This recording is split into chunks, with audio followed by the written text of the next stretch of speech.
Assalamualaikum warahmatullahi wabarakatuh. Hello everyone. It's a great pleasure to meet you, to greet you here. Selamat datang Bapak Ibu, khususnya untuk mahasiswa yang ada di Universitas Nahdlatul Ulama Surakarta. Dan terkhusus untuk Bapak Ibu semuanya, video ini dibuat untuk memberikan orientasi, gambaran bagaimana tes TOSEP atau tes yang merupakan standarisasi untuk sebagai salah satu syarat lulus dari Universitas Nahdlatul Ulama Surakarta. Baik, Bapak Ibu, before we get started, alangkah lebih baiknya kalau saya mungkin perkenalan dulu ya. Jadi perkenalkan, nama saya adalah Muhammad Fauzan Aminuddin dan I have put in a slide here. Jadi ini adalah nama saya, begitu Bapak Ibu. Jadi saya biasa dipanggil dengan Fauzan. Saya tinggal di Perum Sri Sejahtera di Kenep Sukoharjo dan sekarang currently I work as a lecturer. Saya sebagai dosen as the head of Language Laboratory Center. Saya sebagai kepala bahasa di Universitas Nahdlatul Ulama Surakarta dan kantor saya berada di lantai 3 ya Bapak Ibu ya. Dan ini ada beberapa kontak yang bisa dihubungi. You can reach me via emails ya kan. I have put it here. Saya sudah ngasih email saya di sini. Di situ juga ada smartphone number and also my Instagram account. So kindly follow my Instagram account as well. Jadi silahkan kalau punya Instagram Bapak Ibu atau teman-teman mahasiswa yang ada di sini silahkan juga bisa bergabung. Begitu, baik. Sebelum itu mungkin saya akan sedikit memberikan gambaran gitu ya. Apa sih yang akan kita bahas dalam orientasi ini, dalam video yang membahas tentang orientasi terkait dengan tes TOSEP.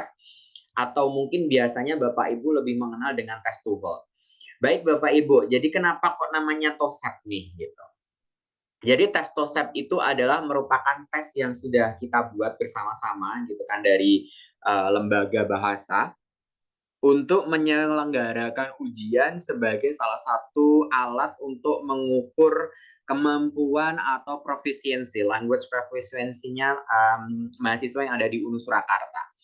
Nah, nama TOSEP itu adalah kepanjangan dari Test of Standardized English Proficiency. Jadi, tes yang memang distandarisasikan untuk mahasiswa yang ada di UNU Surakarta. Jadi, kalau, mohon maaf, tes bahasa itu ada banyak. Mungkin yang paling terkenal adalah tes TOEFL. Sedangkan tes TOEFL sendiri itu ada banyak sekali macamnya. Ada paper base, ada yang ITP, ada yang IBT begitu. Dan juga mungkin sekarang ada juga sebelum di tes TOEFL itu ada namanya tes TOEIC gitu kan. Tes TOEIC dan juga ada tes IELTS gitu. Nah, untuk level saat ini untuk pengujian bahasa yang paling tinggi boleh dikatakan seperti itu adalah namanya tes IELTS. Itu kalau tidak salah sekali ujian itu ada biayanya itu 3 jutaan kalau tidak salah. Sedangkan tes TOEFL sendiri setahu saya yang paling murah adalah 600.000.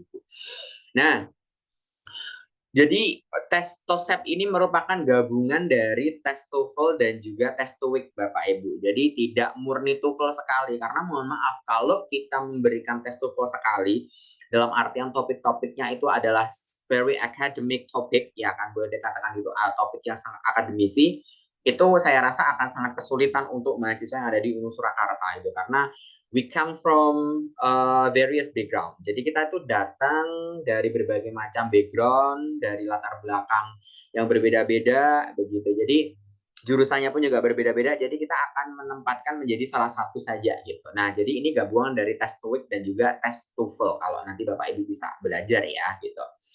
Nah, dalam tes TOSEP itu sendiri gitu kan, itu ada 3 komponen Bapak Ibu yang diujikan. Yang pertama ada listening comprehensions. It's about 50 questions ya kan, ada sekitar 50 soal untuk listening comprehension dan itu dibagi menjadi beberapa section, ada 4 section kalau tidak salah. Ada 10 pictures, jadi nanti ada berupa gambar, terus ada audio yang mengikuti. Bapak Ibu tinggal menentukan tuh gambar ini itu paling sesuai dengan audio yang mana. Nah, nanti Bapak Ibu juga bisa cek. Kita akan cek bareng-bareng seperti apa sih contoh soalnya yang kira-kira bisa akan keluar. Gitu. Terus yang kedua ada 10 questions juga tentang question and response. Nah, contoh dari question and respond ini misalkan kalau zaman dulu ya kan, atau bahkan sampai dengan sekarang Bapak Ibu itu selalu ditanyain dengan hello, how are you today gitu kan. Itu adalah pertanyaan untuk menyapa, menanyakan tentang kabar, how are you today. Maybe ya kan, our teacher ya kan, guru-guru kita dari TK sampai dengan SMA, even in the university ya kan, bahkan dosen kita yang ada di universitas saja mungkin kalau kita ditanyain how are you today, jawabannya I am fine, thank you. Ya kan?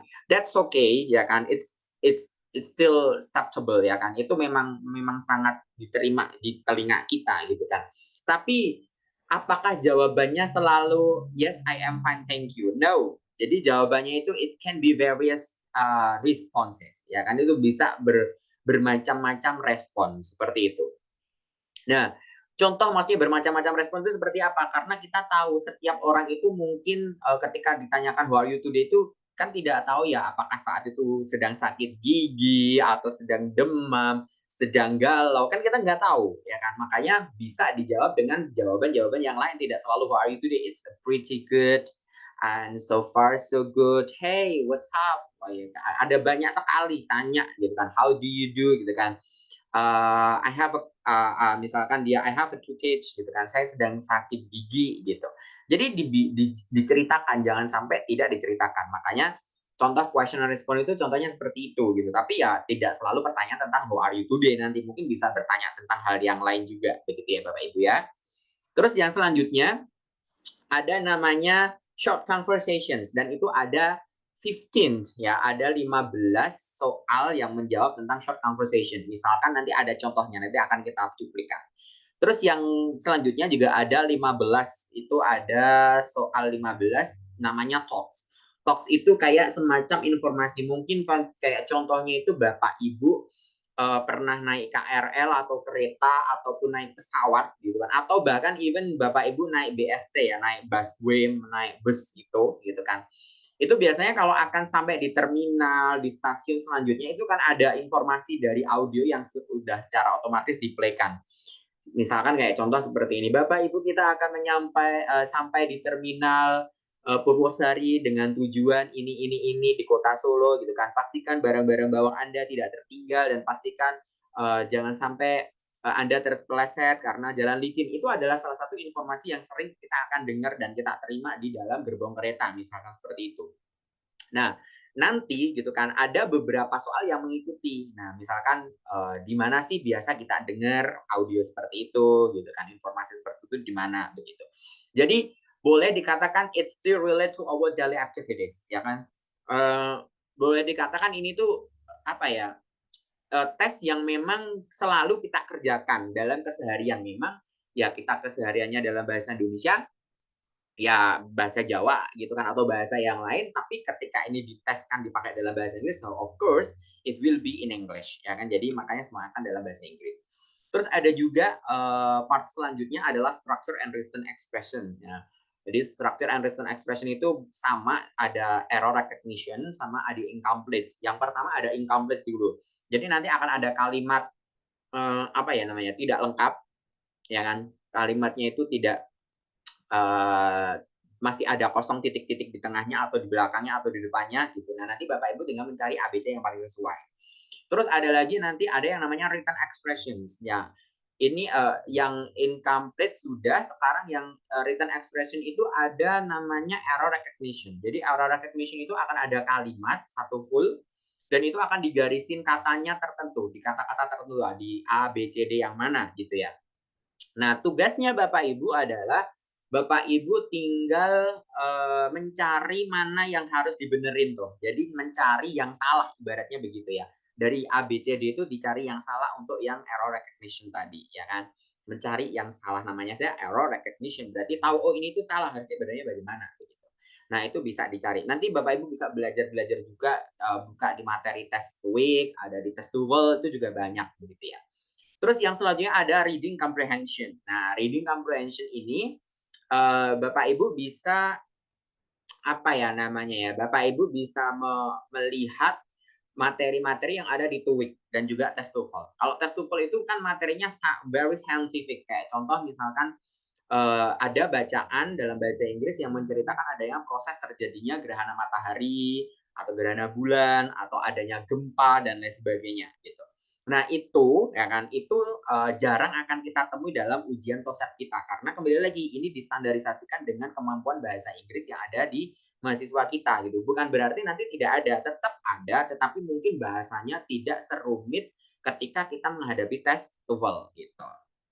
Nah, dan lebih kepada teks-teks atau bacaan yang disebut dengan functional text. Functional text itu kayak contoh ada memo, ada email, ada apalagi ada job vacancy, ya kan ada lowongan kerja, ada diskon gitu-gitu. Jadi memang kegiatan atau kayak brosur-brosur gitu yang biasa kita sering temui, nah itu mungkin akan menjadi salah satu contoh dari ujian reading comprehension kita. Begitu Bapak Ibu. Nah, sebelum itu saya akan masukkan dulu sebelum kita berpindah slide ya gitu. Untuk yang picture sama yang question and respond nanti akan cuplikan saya terakhir karena itu ada berada di beda slide begitu Bapak Ibu. Dan selanjutnya sebelum masuk ke situ saya juga akan menginformasikan ada beberapa apa namanya informasi begitu Bapak Ibu. Jadi ada tata tertib yang harus Bapak Ibu apa ya namanya ya, Bapak Ibu pahami begitu. Jadi kemarin kita sudah memberikan tata tertib. Nah, mungkin ini nanti bisa dibaca ulang begitu Bapak Ibu gitu ya. Yang pertama, tolong datang sesuai dengan jadwal ya. Jadi ini adalah tata tertib yang pertama itu Bapak Ibu datang sesuai dengan jadwal. Kewajibannya ngapain gitu kan? Datang wajib hadir 30 menit sebelum tes dimulai. Jadi Bapak Ibu misalkan ujiannya jam 9, tolong paling lambat setengah 9 Bapak Ibu sudah sampai di lantai 3 di gedung B UNU Surakarta. Ya. Jadi di lab bahasa, tolong Bapak Ibu jangan sampai terlambat karena mohon maaf ketika Bapak Ibu terlambat itu akan menghambat ke peserta yang selanjutnya, yang ujian selanjutnya karena kita sehari tidak hanya ujian sekali saja Bapak Ibu. Begitu ya. Jadi tolong ini sangat dipahami. Dan selanjutnya kalau Bapak Ibu itu terlambat, so sorry, no excuse sama sekali. Jadi tidak akan ada tolerir sama sekali ketika audio sudah di-playkan, ketika apa namanya listening sudah dimulai, Bapak Ibu masuk, kami tetap tidak akan mengizinkan. Karena apa? It's gonna distract another participants. Itu akan sangat mengganggu fokus dari peserta ujian yang lain. Jadi mohon ini saling dipahami, sangat dimengerti juga karena kita sudah menyampaikan ini dari awal, begitu ya. Terus selanjutnya peserta tes wajib memakai pakaian yang islami, perempuan yang muslim memakai hijab gitu kan, apa jilbab yang rapat ya, kadang ada yang jilbabnya terbuka-terbuka juga tidak enak gitu kan, ya dan lain sebagainya begitu kan. Peserta tidak sesuai ketentuan CDD tidak akan mengikuti tes. Yang pertama wajib duduk sesuai dengan deret yang sudah ditentukan. Jadi kemarin kalau nomornya berapa silakan Bapak Ibu nanti disesuaikan juga dengan nomor urutnya. Kalau nomor 24 berarti Bapak Ibu akan duduk di nomor 24 begitu ya. Jangan lupa untuk membawa kartu tes KTP atau KTM mahasiswa atau bukti validasi pendaftaran kemarin begitu ya. Kemarin kan yang datang on the spot itu semuanya yang mengisi belangko itu sudah kita kasih validasi. Nah, untuk sebagai bukti itu silakan Bapak Ibu bisa membawa itu. Terus semua ditinggalkan di dalam tas ya. Nanti ada jam tangan, ada kalkulator, ada kamus, semuanya ditinggalkan. Terus yang tidak kalah penting adalah peserta wajib menyiapkan pensil 2B dan juga penghapus dan juga alat tulis lainnya yang dirasa dibutuhkan. Ya, jadi mengerjakannya ini menggunakan pensil 2B teman-teman semuanya ya. Jadi akan melingkari seperti itu, kayak ujian komputer lah bahasanya seperti itu ya. Dan jangan lupa nanti untuk mengisi apa edaran gitu kan bagi mahasiswa atau peserta yang lagi flu, tolong juga bisa apa namanya pakai masker ya, nggak apa-apa gitu. Terus yang tak kalah penting adalah tolong Bapak Ibu besok ketika ujian, ketika datang, Bapak Ibu itu membawa lembar apa itu, papan ya, papan kayak untuk ujian komputer seperti itu loh, yang biasanya ada mungkin terbuat dari mika, terbuat dari kayu atau apapun karena itu untuk memudahkan dan menjaga apa namanya lembar jawab Bapak Ibu itu tidak rusak begitu. Jadi tidak apa ya, tidak terlubangi karena mejanya itu kurang representatif. Jadi silakan untuk membawa lapisan lembaran untuk mengerjakan besok itu. Begitu ya Bapak Ibu ya. Itu yang tidak kalah penting. Terus yang selanjutnya jangan lupa untuk membawa foto yang formal, yang bagus tapi background-nya putih ya. Terserah mau berpeci, mau berdasi, mau apapun bebas ya. Kalau mau berdasi dan juga apa untuk persiapan wisuda sekalian juga nggak apa-apa gitu kan. Nanti yang penting kan ada background-nya putih semuanya, putra putri semuanya putih karena biar nanti kalau dicetak itu hasilnya bagus begitu ya. Jadi ini tolong untuk dipahami bersama Bapak Ibu semuanya. Ya, larangannya tidak boleh pakai kaos oblong, pinjam-meminjam alat tulis gitu kan. Jadi apapun yang dilakukan itu sangat tidak diizinkan. Jadi silakan apa ya, silakan itu dipahami bersama. Nih, ada juga perhatian gitu ya. Jadi peserta yang hadir setelah listening dimulai akan tidak diperbolehkan masuk kelas dan harap melapor ke kantor UPT Laboratorium Bahasa. Jadi begitu ya Bapak Ibu ya. Ini adalah beberapa informasi. Silakan itu juga bisa dibaca-baca sendiri. Jadi dipahami sendiri biar sama-sama enak dan tidak mengganggu yang lain. Begitu ya Bapak Ibu ya. Oke, sekarang kita akan kembali untuk yang apa namanya? Tadi ini. Nah, jadi ada short conversation, ada talks gitu-gitu. Ini adalah beberapa yang bisa kita cek bareng-bareng. Terus kita akan lihat lagi Bapak Ibu. Nah, ada beberapa tips nih. Mungkin Bapak Ibu ya karena kita terkenalnya dengan tes TOEFL begitu. Jadi Bapak Ibu bisa kok belajar dengan TOEFL yang apa ya? Yang lain-lain gitu. Silahkan bisa dibuka-buka gitu kan. Caranya seperti ini gitu kan. Jadi Bapak Ibu do constant practice under test condition. Jadi seolah-olah Bapak Ibu itu benar-benar kayak sedang diawasi, sedang belajar benar. Jadi seperti itu. Itu caranya agar kita bisa apa namanya segera belajar. Tetapi mohon maaf gitu ya, mohon maaf nih gitu. Bapak Ibu jangan langsung ngedur seharian ambil semuanya, tidak karena itu malah akan bikin Bapak Ibu bosen dan malah jadi nggak paham nantinya. Begitu ya. Jadi pakai apa ya simple sample listening test aja dulu nanti di start stopping di recordingnya seperti itu sampai bisa paham. Saya dulu juga begitu belajarnya.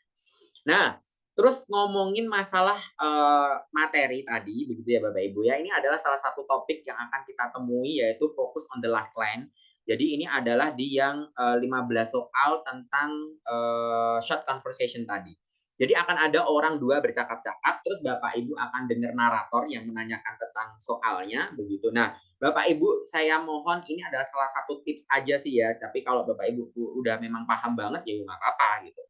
Jadi salah satu tipsnya adalah fokus on the last line atau fokus kepada orang kedua yang ngomong, begitu ya. Nah, contohnya seperti ini Bapak Ibu. So, here's the examples on the recording you gonna listen. Ada there will be a conversations man and woman, ya kan akan ada percakapan dua orang, ada laki-laki dan perempuan. Yang pertama ada Billy really made bad mistake this time. Ya kan nanti Bapak Ibu akan dengar itu. Terus yang woman jawab, "Yes, we forgot to turn in his research paper." Ya, ya kan dia lupa untuk mengumpulkan research paper. Research paper itu boleh dikatakan makalah begitu ya. Terus naratornya nih, orang yang menanyakan soalnya, what does the woman say about Billy? Jadi apa yang dimaksud sama perempuan tadi ketika ngomongin si Billy begitu. Nah, makanya tadi saya bilang, Bapak Ibu, teman-teman semuanya mahasiswa yang ada di sini yang nonton gitu kan. Bapak Ibu bisa mengecek dengan yes, he forgot to turn in his research paper. Jadi fokusnya di situ saja.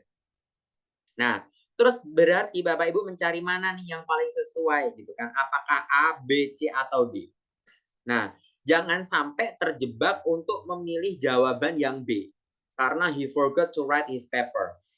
Dalam konteks ini kita biasanya sangat menghindari dengan kata-kata yang sound similar, yang terdengar sama. Itu biasanya kita menghindari suara-suara seperti itu. Nah, makanya kalau saya di samping itu ya kan ada tulisan di situ yang woman tadi ngomong, yes, you forgot to turn in his research paper. Dia lupa tidak mengumpulkan research papernya. Lupa itu berarti dalam bayangan saya dia itu sudah menulis begitu. Cuman dia lupa aja untuk ngumpulin karena mungkin saat itu dia ketiduran kan atau apa kan kita tidak tahu begitu. Tapi kalau yang B itu kan sudah jelas-jelas dia lupa nggak nulis makalah gitu. Nah, itu kan salah begitu. Nah, terus ada lagi di situ ada he turn in the paper in the wrong place. Dia meletakkan, mengumpulkan makalahnya di tempat yang salah. Apakah si perempuan cerita kalau tempatnya salah? Tidak. ya kan? Terus yang A tadi ada it was the first time he made a mistake kan juga tidak gitu kan. Maybe itu tidak hanya pertama kali, mungkin bisa 2, 3 atau seterusnya gitu kan. Terus yang terakhir nih, nah di situ ada he didn't remember to submit his assignment. Ya, di situ ada tulisan dia tidak ingat untuk submit his assignment. Submit itu sinonim dari kata turn in gitu ya. Jadi dia lupa dia tidak ingat untuk mengumpulkan tugas makalahnya, begitu, tugasnya. Gitu. Nah, tugas apa tadi? Makalah tadi. Berarti jawaban yang paling tepat apa? Yang B, begitu. Ini adalah salah satu contoh saja ya. Ini adalah strateginya, Bapak Ibu juga bisa dibaca sendiri, begitu ya. Dipahami sendiri, pokoknya fokus ke kalimat orang yang kedua gitu. Kalau kalimat yang pertama, Bapak Ibu listen to the first line of the dialogue. If you understand it, that's good. Ya kan, kalau Bapak Ibu paham, bagus. Tapi kalau tidak paham, nggak apa-apa. Yang penting yang kedua itu adalah sebagai key point-nya, begitu. Begitu ya Bapak Ibu ya. Oke, thank you. Itu untuk yang pertama, begitu. Terus kita akan cek contoh untuk audio yang tadi picture. Picture yang seperti apa sih, Pak? Gitu. Oke, kita akan lihat bareng-bareng. Nah, ini adalah salah satu contohnya Bapak Ibu. Jadi Bapak Ibu akan menemukan model soal seperti ini ya. Jadi akan ada nomor 1, ini adalah gambar kakek-kakek begitu ya, seorang laki-laki gitu. Dia lagi kayak apa namanya, nonton nonton catatan kecil ya kan di meja begitu. Nah, tapi di sekitar mejanya beliau ini ada semacam kayak basket gitu ya. Basket tuh kayak keranjang, kayak apalagi tuh, ada kayak kue-kue begitu, tapi dia fokusnya adalah dia kayak lihat catatan kecil di bawah. Nah, itu adalah aktivitas yang akan ditanyakan biasanya. Terus yang kedua, ini ada gambar kayak semacam sepeda yang ditata begitu ya. Ini ada taman, terus ini ada sepeda-sepeda yang ditata. Nah, berarti kata kuncinya adalah sepeda. Makanya di sini tuh Bapak Ibu tidak perlu mengerti secara full audionya itu ngomong apa gitu ya. Tetapi Bapak Ibu bisa Bapak Ibu bisa langsung ngecek gitu ya, bahasanya begitu. Bisa langsung memahami gitu kan, audionya itu yang apa lewat kata kunci tadi. Nah, untuk audio detailnya seperti apa Bapak Ibu nanti bisa cek juga di YouTube ya, cari saja TOEIC preparation begitu, TOEIC preparation atau listening gambar TOEIC gitu. Nah, listening gambar TOEIC gitu. Itu biasanya akan keluar dan juga di situ biasanya akan ada soal dicari sekalian aja yang question and respond listening TOEIC gitu. Nah, nanti silakan Bapak Ibu mengecek contoh audionya di situ karena kita hanya ada keterbatasan waktu ya Bapak Ibu ya, biar Bapak Ibu paham saja karena video kalau terlalu lama ditonton juga akan ngejelehin begitu ya Bapak Ibu. Terus yang selanjutnya nih saya akan menge-share apa ya? Ini adalah structure and reading yang tadi saya ceritakan. Nah, nanti kalau untuk contoh soalnya tadi yang listening Bapak Ibu bisa ngecek di apa namanya? Di YouTube ya begitu. Nah, ini akan ada soal seperti ini jumlahnya 40 kalau tidak salah gitu kan. Ada 15 soal dan ada 25 ya berarti ya. Heeh, ada 25 soal yang dia akan membahas tentang yang error recognition tadi. Nah, ini in the Stone Age, stone tools with the rock materials, ini Bapak Ibu tinggal mencari jawaban yang benar, jawabannya word polish. Kenapa? Di sini ada stone tools, ya kan? Toolsnya banyak, berarti pakainya word karena kita tahu kita belajar structure ada ketika tabelnya cuma satu ya ditulis table aja, tapi kalau tabelnya it's more than one atau lebih dari satu ditambahin S atau ES. Begitu ya Bapak Ibu ya. Ini adalah salah satu contohnya. Yang saya bold itu adalah alasannya begitu.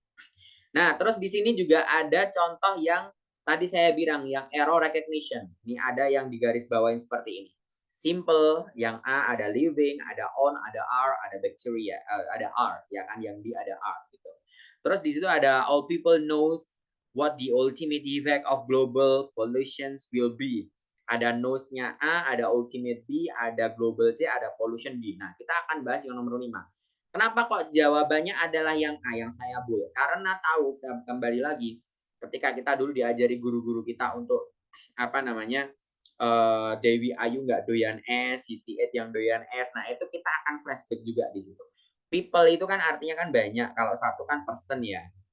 Makanya people di sini artinya banyak, di sini bedanya ruler gitu kan. Makanya di sini pakainya no bukan nose. Maka jawaban yang harus dipilih Bapak Ibu adalah yang A, yang benar tidak pakai S. Nah, Bapak Ibu tinggal mundurin aja nanti pilih yang mana begitu. Ya. Terus part yang terakhir adalah terkait dengan reading comprehension. Nah, ini adalah salah satu contohnya Bapak Ibu. Jadi ada satu bacaan mungkin bisa panjang, bisa sesimpel ini begitu ya. Uh, itu akan dipakai untuk 5 soal sampai dengan 10 soal gitu ya. Nah, saran saya ketika Bapak Ibu when you have to deal with the reading comprehensions ya kan. The first thing you need to do, pertama kali yang harus dilakukan Bapak Ibu adalah pahami dulu semua maksud dari soalnya. Soal-soal itu menanyakan tentang apa. Jadi Bapak Ibu, teman-teman semuanya jangan langsung apa namanya ya, langsung terjun ke bacaannya. Baca dulu baru nanti ke soalnya karena itu very time consuming. Itu akan sangat memakan waktu banget gitu ya. Menghabiskan banyak waktu dan belum tentu ketemu. Nah, mending lebih baik kita cari bareng-bareng di sini. Kita praktekkan misalkan.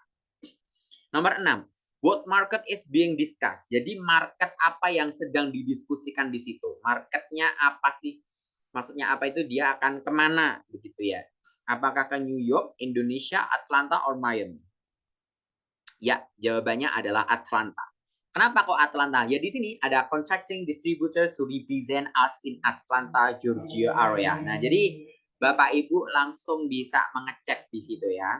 Terus ada lagi yang nomor 2, what type of merchandise does the firm handle? Jadi apa sih yang di-handle jenis merchandise-nya dari perusahaan ini begitu?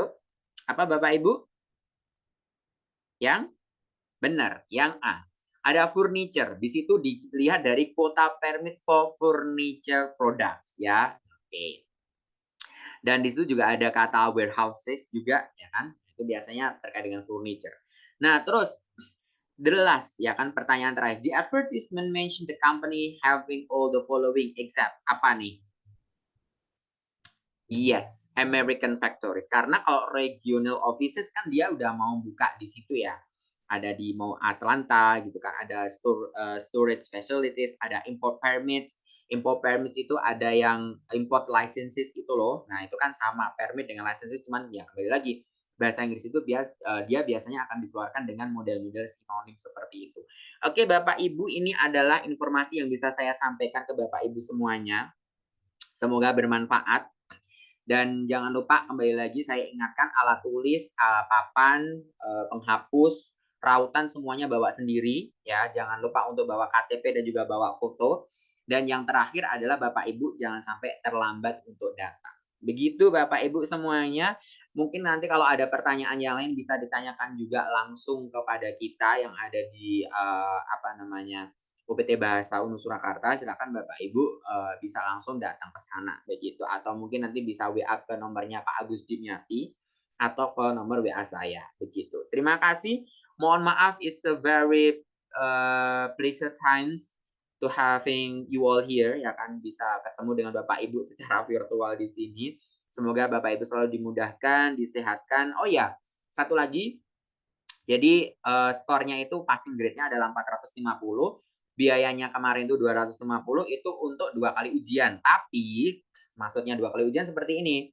Jadi Bapak Ibu kalau ujian pertama udah lulus 450 ya sudah selesai.